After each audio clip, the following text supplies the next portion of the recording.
আজ এখানে রাজ্য সরকারের ওপর চূড়ান্ত অনাস্থা প্রকাশ করছে পরিবার। কেন্দ্রীয় হাসপাতালে ময়না তদন্ত চায় তারা, এইমস কিংবা কমান্ড হাসপাতালে, কিন্তু তাদের অভিযোগ সম্পূর্ণ তাদের অন্ধকারে রেখে একেবারে কলকাতা মেডিকেল কলেজে নিয়ে এসেছে পরিবার, সেখানে ময়না তদন্ত করা হবে বলে জানানো পর্যন্ত হয়নি।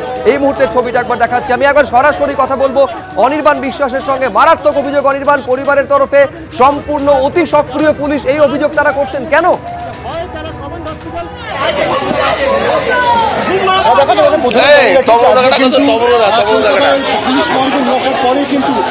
মৃতের যে বাবা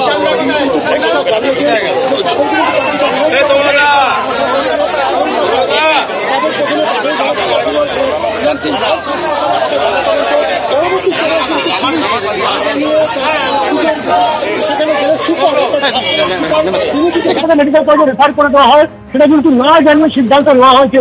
ফলত এই মুহূর্তে পুলিশের বিরুদ্ধে একটা ক্ষোভ রয়েছে পরিবারের, কিন্তু এইমস হাসপাতাল অথবা তারা কিন্তু কমান্ড হসপিটালে এই যে ময়নাতদন্তের প্রক্রিয়া শুরু করতে চান। কিছুক্ষণ আগে আমরা দেখলাম যে সেন্ট্রাল কিন্তু এসেছিলেন এবং পরিবারের লোকের সঙ্গে কথা বললেন এবং তাদের সঙ্গে কথা বলে তিনি জানালেন যে অনেকটা সময় পেরিয়ে গিয়েছে, আপনারা ইতিমধ্যে লিখিত কমপ্লেন দিয়েছেন যে আপনারা এখানে কোনোতে আগ্রহী নন, কিন্তু বিষয় যদি জানিয়েছে যে সেক্ষেত্রে কিন্তু পারমিশন নিতে হবে, অনুমতি নিতে হবে আদালতের। কারণ এইমস হাসপাতালে এইমসে করাতে গেলে ময়নাতদন্তে সেক্ষেত্রে আদালতের অনুমতি প্রয়োজন রয়েছে, এমনটা কিন্তু তিনি জানিয়েছেন বলে আমরা জানতে পারছি। এবং সেই অনুমতি পেতে পেতে কিন্তু কালকে সময় লেগে যেতে পারে। ফলত বডি যদি রয়েছে নিজেদের প্রিজার্ভ করতে হবে, এমনটা কিন্তু প্রাথমিক ভাবে কেন্দ্রকে জানানো হয়েছে। এবং ইতিমধ্যে বাড়ির সাথে কথাবার্তা বলার পর ডিসি সেন্ট্রাল এবং তার সঙ্গে আরো সিনিয়র অফিসার যারা রয়েছেন এখানে তারা ভেতরে প্রবেশ করেছেন।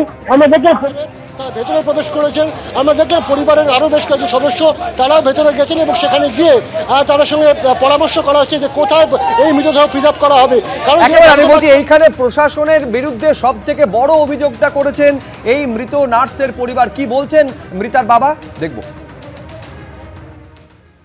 সুপার স্যারের সঙ্গে কথা হলো, সুপার স্যার বলছে আপনি কি চাইছেন, আপনার মেয়ের ইনভেস্টিগেশন কি চাইছে? আমি বললাম স্যার আমি ম্যাজিস্ট্রেট থেকে ভিডিওগ্রাফি করে এখানে আমার মেয়ের ক্লেম করাতে চাই ভিডিও থেকে। উনি স্বীকারোক্তি হয়েছে, হওয়ার পরে আমাদের স্থানান্তর করে অন্য জায়গায় রাখে। সকালবেলা হুট করে আমাকে নিয়ে এসে প্রচণ্ড পুলিশ টুলি জোগাড় করে মারধর করে টরে আমার স্ত্রী পুত্রকে নিয়ে জোর করে তুলে পিছাবে হ্যাঁ মেডিকেলে নিয়ে চলে এসেছি। হ্যাঁ ওনারা কারণ দেখাচ্ছে এখানে ভালো হবে ওখানে হবে না, তাহলে আমাকে সকালে বললেন না কেন? তাহলে আমি খুশি হতাম। কি মনে হচ্ছে আমি বলেছিলাম যে ওখানে সুপার মেডিকেলে যাব না, আমি এখানে কমান্ডো আছে অথবা কমার্সে এইমস অথবা আমি কমান্ডো চেয়েছিলাম, আদারওয়াইজ না হলে ওইখানে শ্রীরামপুর ওইখানে করলে আমি খুশি হতাম। হ্যাঁ আমি চেয়েছিলাম,